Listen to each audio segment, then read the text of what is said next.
At a family birthday party, a father-in-law accused his daughter-in-law of infidelity in front of everyone. However, he did not anticipate the reaction his son would have upon hearing the accusations. In the quiet town of Oakwood, Connecticut, where ancient trees embraced peaceful streets, lived the respected Pearson family. Their imposing Victorian home, with tall windows and a well-manicured lawn, was the perfect backdrop for an ostensibly perfect life. But behind the lace curtains, a storm was brewing. Harold Pearson, at 65, was the undisputed patriarch. Owner of a successful construction company, he ruled his family with the same iron fist he used in business. His stern face rarely softened, except when he spoke of his professional accomplishments. However, his eyes often shifted, as if carrying the weight of long-buried secrets. Nathan, Harold's only son, at 35, lived in his father's shadow. A talented architect, he never seemed capable of gaining Harold's full approval. His slightly stooped shoulders and hesitant gaze revealed years of subtle criticism and unmet expectations. Even so, Nathan tirelessly strived to make his father proud. Emma, Nathan's wife for 5 years, was a breath of fresh air in the stifling atmosphere of the Pearsons. A 32-year-old literature teacher, her bright eyes and warm smile contrasted with the family's formality. She struggled daily to fit in, always feeling like she was walking on eggshells around Harold. Margaret, the 60-year-old matriarch, hovered between conflicts like a frightened dove. Her gentle face showed signs of constant worry as she tried to maintain peace between her domineering husband and insecure son. Her birthday was approaching, and she hoped the celebration would bring a moment of family unity. As the family prepared for the party, the tension was palpable. Harold demanded perfection in every detail, his orders echoing through the house. Nathan scrambled to meet his father's demands, while Emma tried to soothe the mood with gentle suggestions, often ignored. In the dark corners of the town, whispers about the return of Jack, Emma's ex-boyfriend, began to circulate. His unexpected presence added an extra layer of anxiety to the already fragile family dynamics. As the day of the party approached, each member of the Pearson family carried their own fears and secrets. Harold, with his firm hands on the family's wheel, did not realize he was about to drive everyone towards an emotional cliff. Nathan, torn between pleasing his father and protecting his marriage, walked a tightrope. Emma, feeling increasingly like an outsider, struggled to maintain her identity amid the suffocating expectations of the Pearsons. The town of Oakwood, with its tree-lined streets and well-kept facades, had no idea of the storm brewing inside the Pearson mansion. As preparations for the party continued, the stage was set for a confrontation that would shake the foundations of this seemingly perfect family, revealing long-hidden truths and testing the limits of love, loyalty, and forgiveness. Margaret Pearson's birthday party was in full swing at the elegant family mansion. The backyard was beautifully decorated with twinkling lights and tables covered with impeccable white cloths.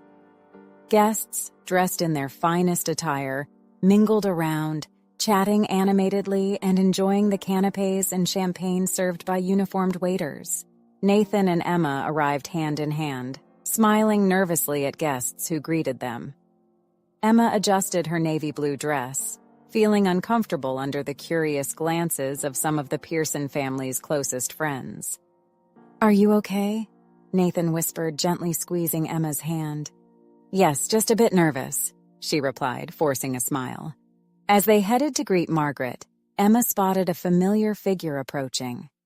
Her heart raced as she recognized Jack, her ex-boyfriend, walking towards them with a warm smile. "Emma! Nathan! Good to see you!" Jack exclaimed, hugging Emma briefly and shaking Nathan's hand. Emma felt Nathan tense up beside her. "Jack, I didn't know you would be here," she said, trying to keep her voice calm. "I came back to town a few weeks ago. Margaret invited me. I hope you don't mind," Jack explained, his eyes fixed on Emma. Nathan cleared his throat, visibly uncomfortable. Of course not. Excuse me, I'll go get us a drink, Emma. As Nathan walked away, Emma noticed Harold watching the scene from a distance, a glass of whiskey in his hand. His eyes were narrowed, and she could feel the hostility in his gaze. As the night progressed, the tension in the air seemed to thicken. Harold drank more and more, his comments becoming increasingly acidic and directed at Emma. So, Emma, Harold said loudly, approaching her with unsteady steps. How's work at the school? Still have time for extracurricular activities? Emma felt her face burn. Mr. Pearson, I am fully dedicated to my work and my family. Nathan tried to intervene. Dad, please, this isn't the time. Harold laughed sarcastically. Not the time? When is it time to speak the truth, Nathan? Margaret appeared, trying to calm the situation. Harold, dear, let's cut the cake. Everyone is waiting. But Harold seemed determined to continue. You know, Emma, I always wonder why Jack returned to town just now. Coincidence, isn't it? Jack, who was nearby, intervened. Mr. Pearson, I'm just here to visit my family, nothing more. Emma began to feel nauseous, the stress of the situation physically affecting her. Excuse me, I need to go to the bathroom, she murmured, quickly moving away. In the bathroom, Emma splashed cold water on her face, trying to recompose herself. When she returned to the garden, she found Harold at the center of a group of guests, his loud, slurred voice echoing through the night. You think you know people, don't you? He said, dangerously swaying his glass. But sometimes the people closest to us are the ones who disappoint us the most. Emma froze, feeling that something terrible was about to happen. Nathan appeared by her side, his face pale with worry. Dad, I think you've had too much to drink. Let's go inside. Nathan tried to intervene, but Harold pushed him away with a brusque gesture. No, son, it's time for everyone to know the truth, Harold declared, his eyes fixed on Emma. Silence fell over the party like a heavy curtain. All eyes turned to Emma, who felt the blood drain from her face. The air was charged with tension, and Emma knew her life was about to change forever. Harold, swaying slightly, raised his voice so that everyone could hear. Your dear wife is not who you think she is, Nathan. I have proof that Emma has been unfaithful. A shocked murmur rippled through the crowd. Emma felt the world spinning around her, her legs weakening. Harold, this is absurd, Margaret exclaimed, trying to restrain her husband. Ignoring her, Harold pulled an envelope from his pocket. Here are the proofs, photos, messages, everything that shows the true nature of this. He hesitated, as if searching for the right word. Stop, Emma shouted, tears streaming down her face. This is a lie. Nathan, you have to believe me. Nathan remained silent, his face a mask of confusion and pain. Emma looked at him, pleading with her eyes for some sign of trust, but he only looked away. Jack stepped forward. Mr. Pearson, this is madness. Emma would never do something like this. Harold laughed bitterly. Oh, sure, defend your lover. Everyone knows you came back to town for her.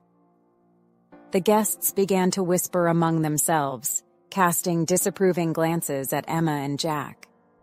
Emma felt nauseous, the world spinning around her. I would never, she stuttered, unable to form coherent sentences. Margaret tried again to calm the situation. Harold, enough! You're ruining the party and embarrassing all of us. But Harold was relentless. He opened the envelope and began to spread photos across the nearest table. Look, see with your own eyes. Emma, horrified, saw manipulated images of her and Jack in compromising situations. This is false. Nathan, you have to believe these photos are fake. Nathan finally spoke, his voice low and trembling. Emma! How? Why? Emma's heart broke hearing the doubt in her husband's voice. Nathan, please. I love you. I would never do this. Jack tried to intervene again. This is ridiculous. These photos are clearly fake. Nathan, you know Emma. She loves you. Harold shouted, Shut up, you homewrecker! You have no right to speak here. Emma, feeling dizzy and nauseated, could barely stand. I need to get out of here, she murmured. Without waiting for a response, Emma turned and ran toward the garden exit. She heard voices calling her name, but she did not look back. Tears blurred her vision as she stumbled down the stone path. Jack made a move to follow her, but Nathan stopped him.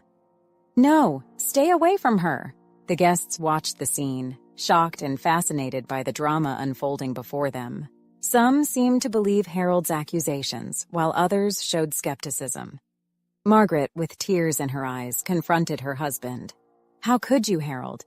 How could you do this to our son, to our family? Harold, still drunk but seeming pleased with himself, replied, I did what needed to be done.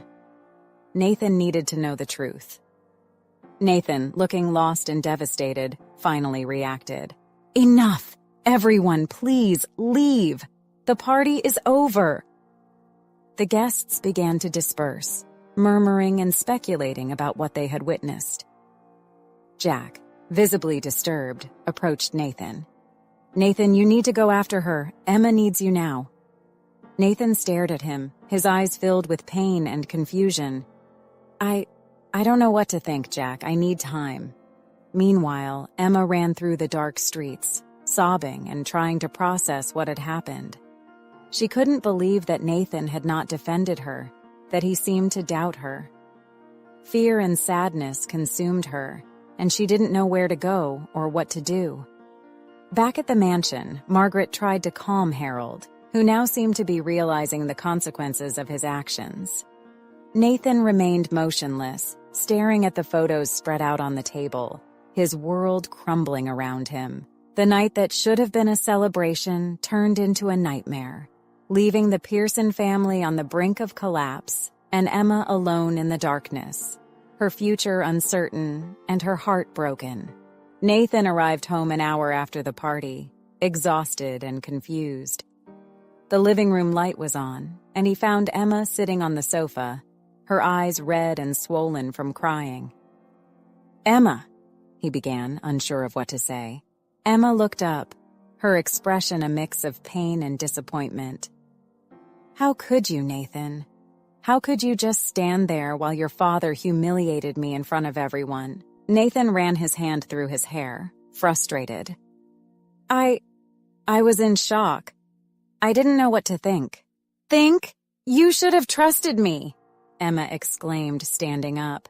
I'm your wife, Nathan. How could you doubt me for even a second? I didn't doubt. Nathan stammered. But Emma cut him off. You did doubt. I saw it in your eyes. You believed those ridiculous photos. Nathan sank heavily into an armchair.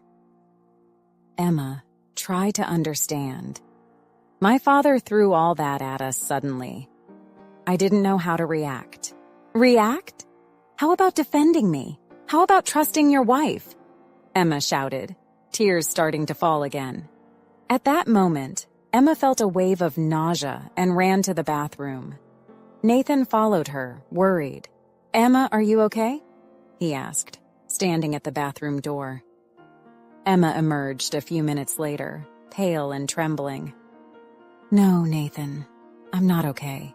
Nothing is okay. She walked back into the living room, Nathan trailing behind her. A heavy silence fell over them, broken only by the ticking of the clock on the wall. You know, Emma finally spoke, her voice low and weary. I always knew your father didn't like me, but I never imagined he could do something like this. Nathan sighed. I didn't either. I don't know what got into him. Emma looked at her husband, her eyes full of hurt. The worst part wasn't what he did, Nathan. It was you not standing by my side. The words hit Nathan like a punch in the stomach. He moved closer to Emma, trying to touch her, but she pulled away. "Emma, please. I love you. We can get through this together," he pleaded. Emma shook her head, silent tears streaming down her cheeks. "I don't know if we can, Nathan. I don't know if I want to." A heavy silence fell over them again. Nathan watched his wife, recalling all the happy moments they had shared. How could things have fallen apart so quickly? Emma broke the silence with a trembling voice. "Nathan, there's something you need to know." He looked at her, apprehensive. "What?" Emma took a deep breath, gathering courage. I think I'm pregnant." Nathan was speechless, a mix of emotions crossing his face. Surprise, joy, fear, confusion. Pregnant? But how? When? He stuttered. "I'm not sure yet," Emma replied, her voice almost a whisper. "But I've been feeling some symptoms the past few weeks. The nausea, the tiredness. I was going to take a test tomorrow." Nathan approached again. This time Emma didn't back away. "Emma, this is incredible. We're going to have a baby." But Emma didn't share his enthusiasm. "Is it, Nathan? Is it incredible to have a baby when you don't even trust me? When your family hates me?" Emma's words struck him like a bucket of cold water. The reality of the situation came crashing back. I don't know what to say," Nathan murmured. Emma stood up, grabbing her purse. "Don't say anything. I need some time, Nathan. I'm going to stay at Sarah's tonight." "Emma, no. Please stay. Let's talk about this," Nathan pleaded. But Emma was already at the door. "There's nothing to talk about now, Nathan. You made your choice tonight. Now I need to make mine." With those words, she left, leaving Nathan alone with his thoughts and regrets. Nathan sank onto the sofa, his head in his hands. How could everything have gone so wrong? He loved Emma more than anything, but he couldn't understand why he had been paralyzed when his father accused her. Was it the fear of confronting Harold? Or was there a seed of doubt planted in his heart? And now, a baby. The news that should have been a cause for joy had become another burden on his shoulders. How could they bring a child into the world with so much uncertainty and distrust between them? Nathan looked at their wedding photo on the wall. Emma was radiant, her eyes full of love and trust. He wondered if he would ever see that look again. With a heavy sigh, Nathan stood up and went to the bedroom. The bed seemed vast and cold without Emma beside him. He knew he wouldn't be able to sleep, but he had to try. Tomorrow would be a long day, and he would have to find a way to repair the damage his silence had caused. Meanwhile, at Sarah's house, Emma cried silently, one hand on her still flat belly. She didn't know what the future held, but she knew nothing would be the same. Trust had been broken, and she wasn't sure if it could be repaired. In the days that followed, Emma and Nathan lived in an emotional limbo. Emma confirmed her pregnancy with a home test, but the news that should have brought joy only intensified the tension between them. Nathan tried desperately to make amends. "Emma, please, let's talk. We need to sort this out for the sake of our baby," he pleaded over the phone. "There's nothing to resolve right now, Nathan," Emma replied, her voice tired. "I need time to think." Meanwhile, gossip about the party scandal spread through the small town of Oakwood. Emma felt the stares and whispers wherever she went. At work, her fellow teachers tried to act normally, but she sensed the tension in the air. During a break, she overheard two teachers talking in the bathroom. "Can you believe it? Emma and Jack?" "Who would have thought?" said one. "I always thought there was something off about her. Poor Nathan," responded the other. Emma's stomach turned, partly due to the pregnancy, partly due to the stress. She seriously considered resigning. Jack, for his part, tried to approach Emma, offering support. "Emma, I know this is hard. If you need to talk, I'm here," he said, finding her at the school exit. Emma hesitated. Jack was an old friend, but his presence only complicated things. "Thank you, Jack. But I think it's better if we keep our distance for now." At the Pearson mansion, Harold continued to fuel Nathan's doubts. "Son, I know it's hard to accept, but you saw the evidence. You can't ignore the truth," he insisted. Nathan, confused and hurt, didn't know whom to trust. "Dad, what if those proofs are fake? What if all this is a misunderstanding?" Harold snorted. "Don't be naive, Nathan. Open your eyes." Margaret, on the other hand, tried to mediate the situation. She suspected there was more to the story than Harold was letting on. "Harold, don't you think you went too far?" she questioned her husband one night. "Look what you've done to our son, to our family." Harold looked away, a flicker of guilt crossing his face before being replaced by his usual stern expression. "I did what had to be done, Margaret." Nathan needed to know the truth. Nathan, determined to discover the truth for himself, began to investigate the evidence Harold presented. He hired an image analysis expert to examine the photos. Meanwhile, Emma struggled with her own internal battle. Trust in her marriage had been shaken, and she wondered if she could ever get past this betrayal. Sarah, her best friend, tried to comfort her. "Emma, you know Nathan. He loves you. Maybe he was just confused at the moment." Emma sighed, caressing her still flat belly. "But that's just it, Sarah. He should have trusted me without hesitation. How can I raise a child with someone who doubts me?" Jack's presence in town didn't help. Although keeping his distance, his proximity brought back memories of the past, leaving Emma even more confused. One afternoon, Emma ran into Jack at the local market. He smiled gently at her. "How are you, Emma? And the baby?" Emma felt a lump in her throat. "We're fine, thank you," she replied, trying to maintain her composure. Jack hesitated before speaking. "You know, Emma, no matter what happens, I want you to know I'll always be here for you. As a friend." Jack's words, though well-intentioned, only added to Emma's confusion. She quickly thanked him and left, feeling guilty for even talking to him. Nathan, meanwhile, was increasingly immersed in his investigation.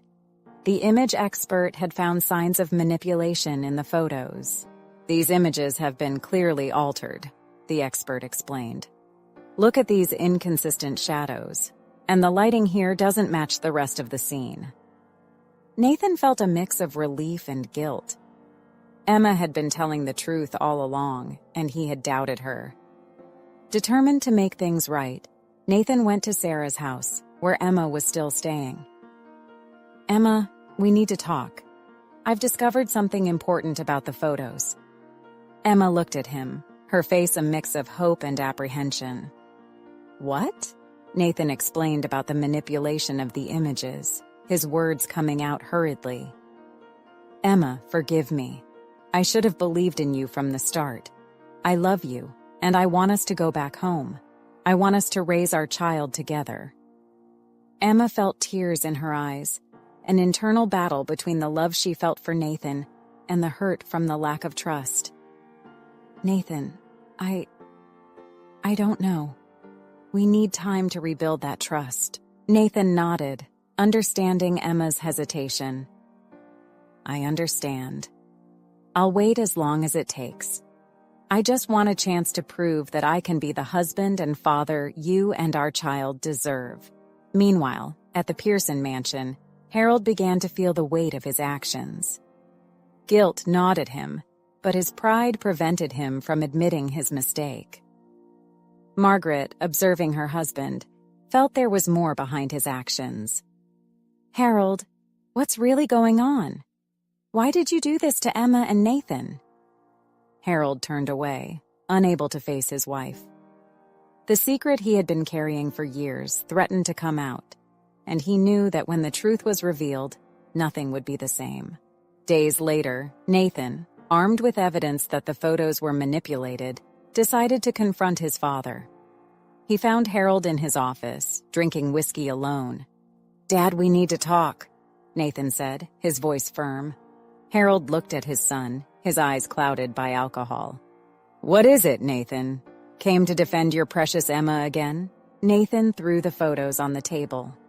"Explain this." An expert confirmed these images were manipulated. "Why, Dad? Why would you do this?" Harold paled, but maintained his composure. "I don't know what you're talking about. Those photos are real." "Enough lies," Nathan shouted, slamming the table. "You ruined my marriage, humiliated Emma, for what? What's your problem with her?" Harold stood up, staggering. My problem? My problem is that she's not good enough for you, for this family." Meanwhile, Emma decided to return home. She found the house empty and began to pack her things. Her eyes fell on a photo from their wedding, and she felt a lump in her throat. The phone rang. It was Margaret. "Emma, dear, how are you?" Emma hesitated. "I'm surviving, Margaret. It's hard." Margaret sighed. "Emma, there's something you need to know about Harold. Something that might explain his actions." Emma felt a chill. "What is it?" "It's better we talk in person. Can you come here?" Margaret asked. Emma agreed, albeit reluctantly. When she arrived at the Pearson mansion, she found Margaret in the living room, looking years older. "Emma, please sit down," Margaret said, her voice trembling. "What I'm about to tell you is difficult, but you deserve to know the truth." Emma sat down, apprehensive. Margaret took a deep breath before continuing. "Harold had an affair many years ago, a young secretary from the company. When I found out, I was devastated, but we decided to try and save our marriage." Emma was shocked. "But what does this have to do with me?" Margaret looked into Emma's eyes. "The secretary became pregnant, Emma. Harold convinced her to have an abortion and then fired her." Emma felt her stomach churn. "My God, Margaret, that's horrible." "Yes, it's horrible," Margaret agreed, tears in her eyes. "And since then, Harold has had this fear that Nathan would end up in the same situation. I think when he learned about your pregnancy, he panicked." Emma was silent, processing the information. Suddenly, they heard shouting from the office. In the office, the argument between Nathan and Harold escalated. "You don't understand, Nathan," Harold shouted.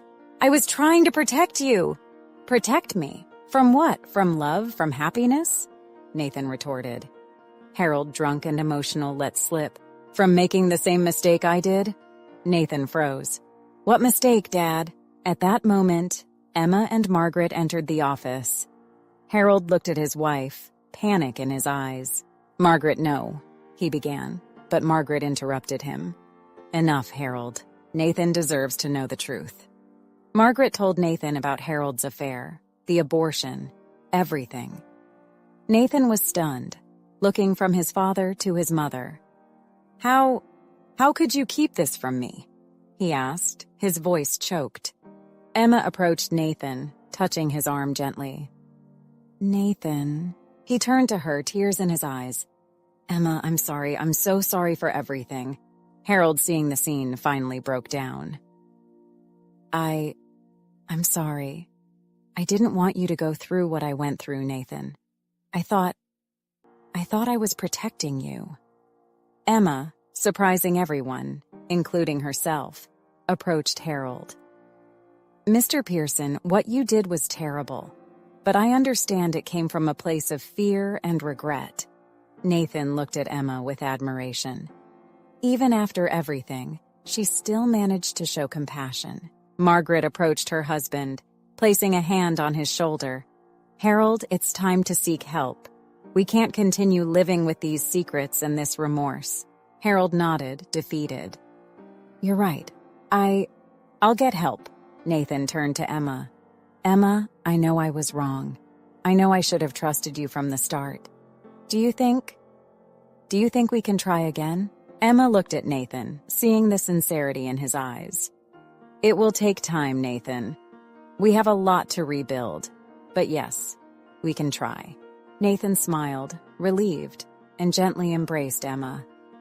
Harold watched the scene, a mix of shame and relief on his face. "I really am sorry," he said again. "To all of you." Margaret sighed. "We have a long road ahead, but we can overcome this, as a family." As they left the office, Emma felt a wave of nausea. Nathan immediately supported her. "Are you okay?" he asked, concerned. Emma smiled weakly.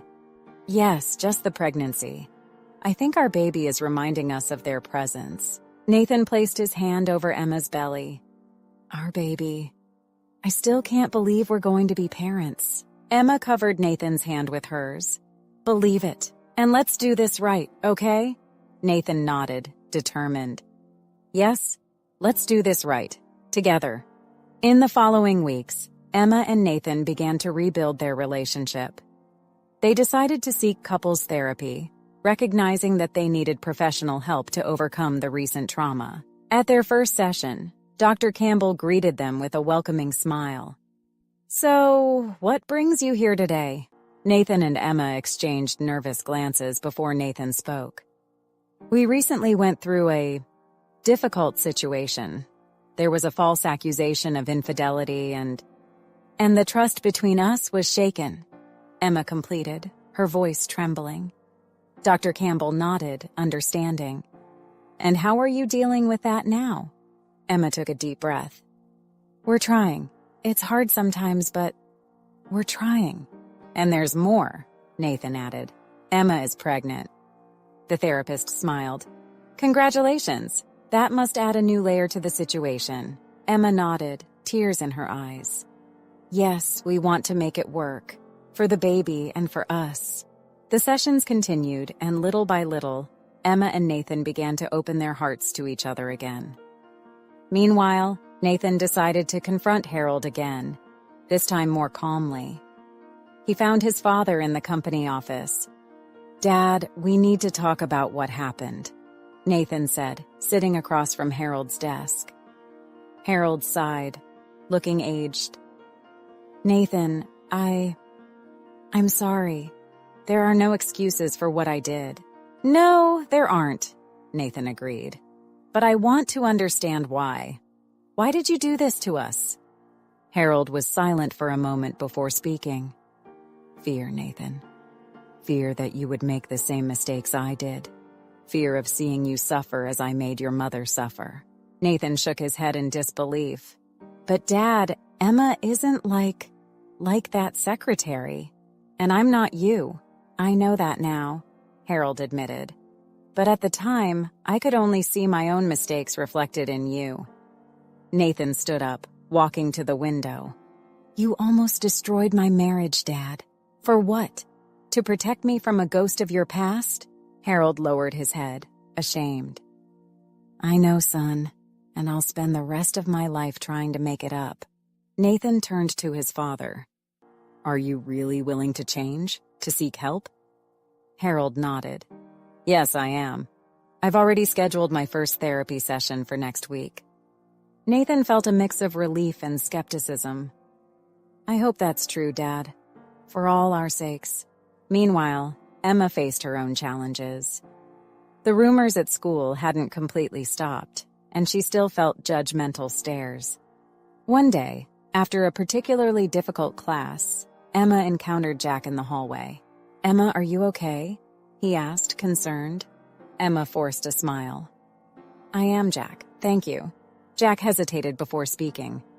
"Look, I know things are complicated, but if you need to talk, I'm here." Emma felt a pang of guilt. Jack's presence, though well-intentioned, only complicated things. "Thank you, Jack, but I think it's better we keep our distance for now," she said softly. Jack nodded, understanding. "I get it. Just know that I care about you, Emma. I always have." Jack's words echoed in Emma's mind for the rest of the day. She loved Nathan. There was no doubt about that. But Jack's presence brought up memories and feelings she thought she had long overcome. That night, at home, Emma decided to be honest with Nathan about her encounter with Jack. "Nathan, I need to tell you something," she began nervously. Nathan looked at her concerned. What is it, Emma? I ran into Jack today at school, she said. He offered support, but I told him it was better if we kept our distance. Nathan tensed for a moment, then relaxed. Thank you for telling me, Emma. I know Jack is your friend, but I admit his presence makes me insecure. Emma took Nathan's hand. I understand, and I want you to know that I choose you, Nathan. Always. Nathan smiled, relieved. I love you, Emma, and I love our baby. He placed his hand on Emma's belly, which was beginning to show a slight curve. The next day, Nathan decided to confront the rumors head-on. He visited Emma's school during break. What are you doing here? Emma asked, surprised to see him. Nathan smiled, determined. I came to pick up my wife for lunch, and to show everyone that we're okay and happy. Emma felt tears in her eyes, moved by Nathan's gesture. As they walked hand in hand down the corridor, she could feel the stares and whispers. But for the first time in weeks, it didn't bother her. As they left the school, they encountered Jack in the parking lot. There was a moment of tension before Nathan extended his hand. Jack, he said, thank you for being a friend to Emma, but I hope you understand that we need space now. Jack nodded, shaking Nathan's hand. I understand. I wish the best for you too. 3, he corrected, looking at Emma's belly. As they walked away, Emma felt a weight lift off her shoulders. She looked at Nathan, feeling a surge of love and gratitude. Thank you, she whispered. Nathan smiled, kissing her forehead. We're in this together, remember? For better or worse. That night, lying in bed, Emma and Nathan talked about the future, about the baby, about their fears and hopes. For the first time in weeks, they felt truly connected again. In the following weeks, Emma and Nathan dived headfirst into preparations for the baby's arrival. The spare room was transformed into a cozy nursery, with walls painted in soft shades of yellow and green. Do you think our little one will like it? Nathan asked, wrapping his arms around Emma from behind as they looked at the newly decorated room. Emma smiled, caressing her visibly growing belly. I'm sure they will. It's perfect. As the pregnancy progressed, Emma and Nathan felt their connection strengthening. Therapy sessions continued, helping them deal with lingering distrust and hurt. At work, Nathan faced his own challenges. Some colleagues, who had heard rumors about the party scandal, treated him coldly. Nathan, I need these reports by today, a colleague said, dropping a stack of papers on his desk without even looking him in the eyes. Nathan sighed but maintained his composure. He knew it would take time for his reputation to fully recover. At home, Harold was making a visible effort to change. He began attending therapy sessions and support groups for alcohol dependence. How was the session today, Dad? Nathan asked one night when Harold came over for dinner. Harold hesitated before answering. Tough, but necessary. I'm learning a lot about myself. Emma, who was in the kitchen, overheard the conversation and felt a twinge of hope. Perhaps, with time, the wounds could really heal. At school, Emma finally began to feel that things were returning to normal. The judgmental stares decreased, and some colleagues even came forward to congratulate her on the pregnancy. Emma, you're glowing, a teacher commented. When is the due date? Emma smiled, grateful for the normalcy of the conversation. In about 4 months. I can't wait.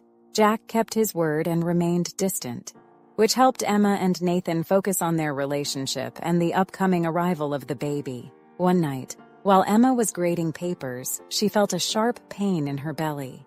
Nathan! She cried out, frightened. Nathan rushed into the room, panic in his eyes. What is it, the baby? I think so, Emma said, struggling to breathe. But it's too early. They rushed to the hospital, where they discovered it was just a false alarm. The doctor reassured them, explaining that Braxton Hicks' contractions were normal. Phew, that was scary, Nathan said, kissing Emma's forehead. For a moment, I thought... Emma squeezed his hand. I know, me too.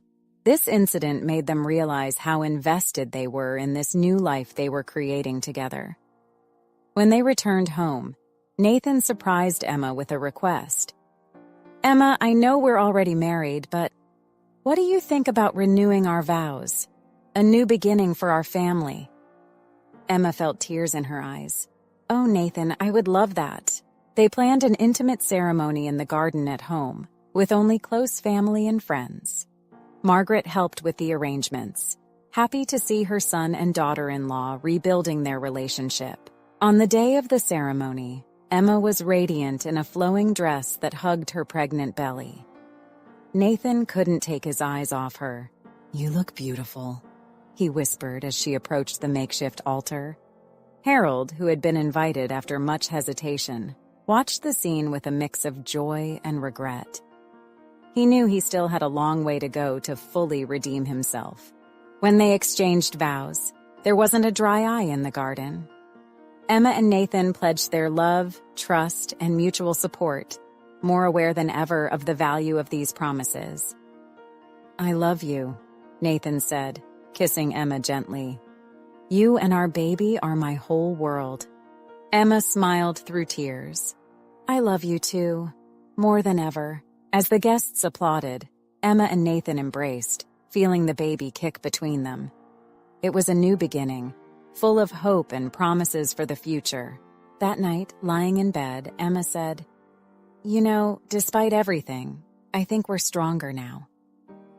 Nathan agreed, stroking her belly. "Yes, we are, and we're ready for whatever the future holds." As Emma's pregnancy progressed, Nathan decided it was time to set clear boundaries with his father.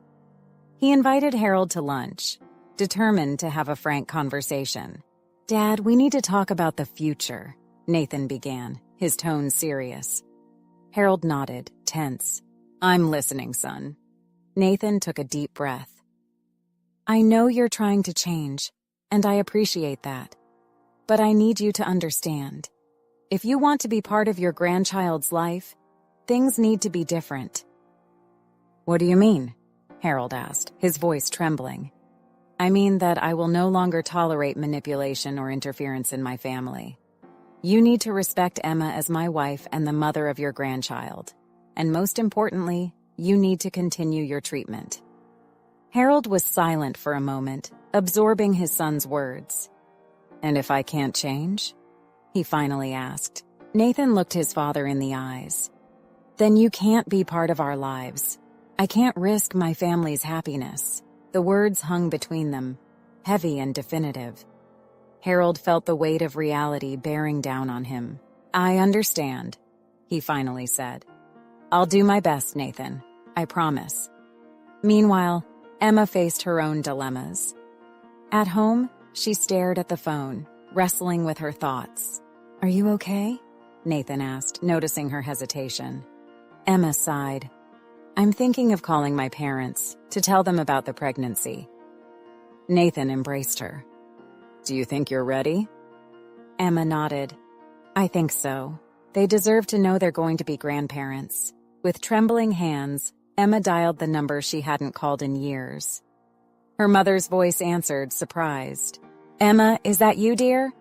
"Hi, Mom," Emma said, her voice choked with emotion. "I have some news." The conversation was emotional and difficult. Emma talked about the pregnancy, her marriage with Nathan, and briefly about the recent events. "Oh, Emma," her mother said, crying.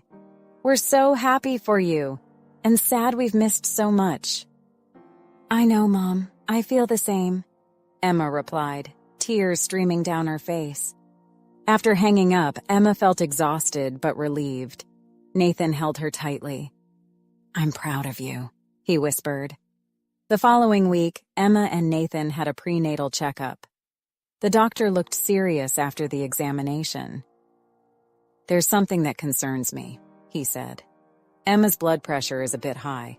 We need to monitor it closely." Fear settled in Emma's chest. "Is it serious, doctor?" "It can be if we don't manage it. I'll recommend rest and a special diet. And no stress, understood?" Nathan squeezed Emma's hand. We'll do whatever it takes." At home, Nathan became overly protective. He took over all the household chores, insisting that Emma rest. "Nathan, I'm not invalid," Emma protested one day, frustrated. "I know, love. I just want to make sure you and the baby are okay," he replied, kissing her forehead. Emma smiled, grateful for the care, but feeling slightly suffocated. At work, things were improving for Nathan. His colleagues, seeing his dedication and professionalism, gradually began treating him with respect. One day, his boss called him into the office. "Nathan, I have a proposal for you. A big project is coming up, and I think you're the right man to lead it." Nathan was surprised and honored. "Thank you, sir. I would love to." When he got home, Nathan found Emma asleep on the couch, a baby name book fallen to the floor. He smiled, picking up the book. "Lucas, Julia, Michael." He read softly, imagining what their child might be like. Emma woke up, smiling sleepily. "Hey, you!" Nathan sat beside her. "Hey, how are my loves?" "We're good. Your son or daughter has been doing somersaults today," she laughed, guiding Nathan's hand to feel. In that moment, feeling his baby move, Nathan was overcome with a wave of love and fear. "Emma," he said seriously, "I promise I'll always be here for you two. I'll never let anything bad happen." Emma kissed him gently. "I know, love. I trust you." The next morning, they were surprised by an unexpected visit. Harold stood at the door, looking nervous. "Can I come in?" he asked hesitantly. Nathan looked at Emma, who nodded slightly. "Of course, Dad," Nathan said, opening the door wider. Harold entered, holding a package. I brought something for the baby." He handed the package to Emma, who opened it carefully. Inside was a small teddy bear. "It was Nathan's when he was a baby," Harold explained. "I thought maybe, that my grandchild might like it." Emma felt tears in her eyes. "It's beautiful, Harold. Thank you." Nathan watched the scene, feeling a mix of emotions. His father was really trying. "Dad," he finally said, "want to stay for breakfast?" Harold smiled, relieved. "I'd love to, son." As they prepared breakfast together, Nathan realized that despite all the challenges, his family was healing. There was still a long way to go, but for the first time in a long time, he felt genuine